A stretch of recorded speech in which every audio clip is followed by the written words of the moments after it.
So it would be interesting to see that adapted into a film, this idea that Jesus carried on his mission and that, you know, he didn't die on the cross and God did answer him, and how wonderful that is that Jesus suffered and prayed for his God, and God listened and God answered. And that shows how powerful prayer is and how you should never give up, however bad things seem. God is always there to be asked, and if it's in his will to give it to you, if it's in the right, you know, the right for you, then he will give that to you. And I think that's that would make a beautiful film, to see, you know, that moment where Christ is saved by God, that prayer is answered. And obviously the other few things about, the idea of Christ being a healer. I know obviously this video is going to get a lot of complaints from Christians. I hope that, and maybe some Muslims as well, because not all Muslims believe in this idea, because some Muslims believe in the idea of revelation in the sense that Christ went to heaven alive and he's still alive up there, although in the Quran it clearly states that every man must taste of death, and it mentions Christ died because there's a bit of wording that uses the word raise, and this is used elsewhere in the Quran as meaning spiritually raised, but some people have decided to use it as a literal term, as he was raised to heaven alive. It's not true. It's the same in the sense that in the Bible Christ is mentioned in the New Testament as being the Son of God, which may have led people to the assumption that he was the physical Son of God, as opposed to the metaphorical use of the term, which is used for many prophets in the Old Testament. If you go through the Old Testament, you'll see the Son of Man, the Son of God, is used a lot of times, and it is not meant as a literal sense. It's a metaphor. It's like you are, you know, we are referred to as the children of God. This doesn't mean that he's my father. It's a metaphorical term, and it should be used in that same sense.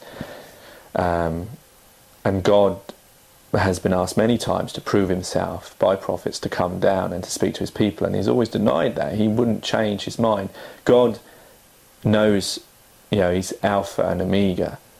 Everything that is to happen, has happened, is about to happen, is already known by God, so there's no reason for him to change. That's why the laws won't be changed of nature and stuff, because everything that's the beginning and end is known by him. He is in a sense, I suppose, a being that has trans-dimensional time, space, whatever ways of seeing and being.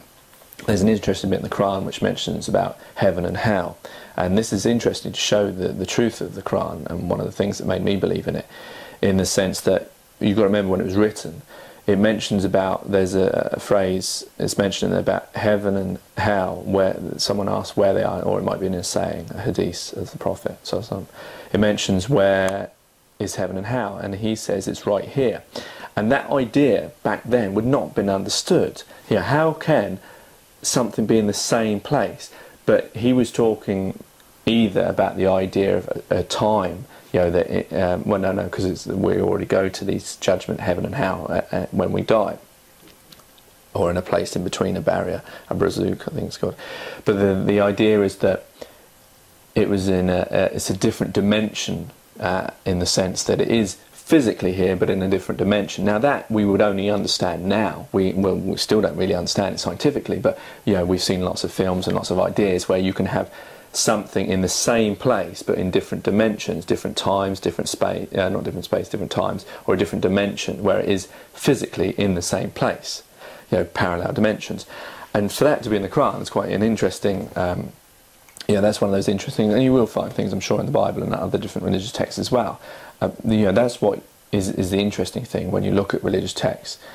Different places they were written, different people, different times, yet there is, and this goes to show, I think, that there must be something in faith and religion being true, is that there is too much similarity between these things. If you try and write something of like 100 years later from different people, to try and get the same things, same messages popping up is very difficult. But if you look at the Bible, the Old Testament, the Torah, the New Testament, the Quran, you will see there are, stories that are retold in the Quran from they're mentioned in the Old Testament, New Testament, that have these similarities. And you've got to remember, these people weren't of that faith. They didn't have knowledge. It wasn't, like now it'd be very easy to fabricate that because we can go and pick up a Bible and we can write it, But in those days, we're talking hundreds of years ago, where these things weren't at easy access.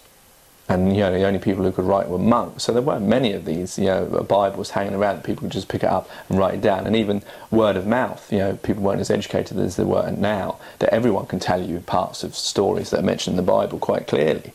Back then it wasn't as easy to do that, and it's interesting to see over those years how these stories have come across. Obviously the other thing I was going to mention that I've deviated a little bit was the idea of the Jesus being seen as a healer. It is mentioned in Micah that the Messiah would be able to heal the sick, and obviously Christians believe this in a literal term, whereas Muslims believe it slightly differently. They believe the idea that Christ, these are metaphors. When he's like for Lazarus, Christians believe that Lazarus was brought from death to life again. Now this is another interesting thing in the sense where it breaks the laws of God, which he says will never be changed. I believe that's mentioned in the Old Testament. I'm not sure it's mentioned in Moses, Abraham, when he goes to get the tablet and the people ask him to come down or something, I can't remember. But that's the interesting thing, and it goes against that whole idea of judgment and the whole reason for faith, in the sense that if Lazarus did, if you put it this way, that Lazarus died, and then he went to, obviously he would have gone to judgment by God. If it's St. Peter, I think the Christians believe, would be waiting at the gates, but he would have been waiting for judgment to go to heaven or hell. And the problem is with that is upon, we don't know what his faith was like. And he might have believed, he might not have believed, he might have been a doubter, but whatever, it's faith. And faith is based on not 100% knowing. That's the whole point of it. And that's the way you can test someone to see whether they really believe. Rather than, it's from their heart, rather than it's from their mind, as it were. And if he was allowed to go up there and he saw that God was real and he saw the majesty of God, then upon coming back down, everything after that would have been because of what he had seen, rather than true of what his nature was inclined to do. And so that's why that can't have possibly happened. And the metaphor is that he brought him back to life, in the sense that it can be used, I mean it is used in this day and age, and I'm sure it's used in the past as well in other places in the Bible, in the sense that he was spiritually dead and he was brought back to life in a spiritual way. That is what Jesus did. He didn't bring people back to life, he brought their spiritual sense back to life. And that is, in a Christian or a Jewish or a Muslim or a religious way, is bringing someone back to life. That's what you do, in the sense when you use the term, some Christians use the term of reborn. They're not physically reborn, are they? It's a metaphor. And that is what Jesus did, the same way as it's mentioned that he healed the blind, which might be the sick that he's referring to as well. But healing the blind is used for the sense that they weren't physically blind, they were spiritually blind, and he opened their eyes to the teaching. That was what he was brought there to do. To the Jews who had gone down the wrong way and weren't following properly, he came there to reteach them what they should be learning, to refresh them and bring back the truth of what they were reading. And that is making the blind see. It's a metaphor, and that's how Muslims believe it, and it fits within, and that rationalises it to the sense that that's the problem with when you get things like this, and that's probably maybe why Jesus has had such an impact on people's lives, because they want to hear this idea that he was magical, that he was something more than man. And that's often why these aspects are used in stories, in this idea of that, he he's a saviour, he's something magical, probably where superheroes derive from, if you look at the essence and the sacrifice that they make for others.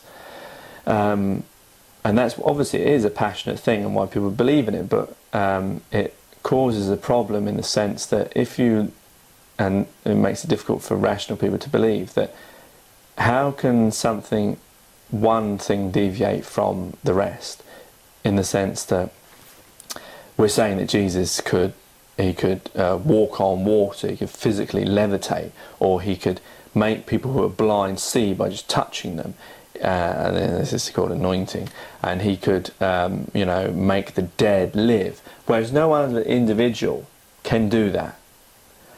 So if that's possible, why doesn't God allow that for other people?